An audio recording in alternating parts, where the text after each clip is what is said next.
ကမ္ဘာအဆင့်သမတ်ချက်ထိပ်တန်းကျောင်းကြီးတွေရဲ့ Tier 1 Web Degree ကိုရယူပြီးတော့ကိုယ့်ရဲ့အနာဂတ်ကိုအောင်မြင်မှုတွေနဲ့စတင်ကြပါလား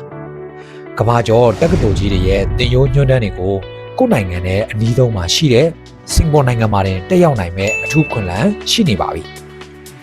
လာမယ့်ဇူလိုင်18ရက်နေ့လယ်2နာရီမှာ Study Abroad Information Center ကနေအထူးတင်ဆက်သွားမယ် live webinar ပါတယ်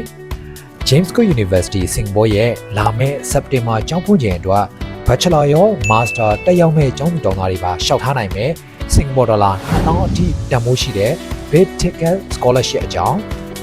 SM Global Education ရဲ့ကမ္ဘာကျော် University of London U1 စီးပွားရေးဘွဲ့ဒီဂရီလမ်းကြောင်းတွေနဲ့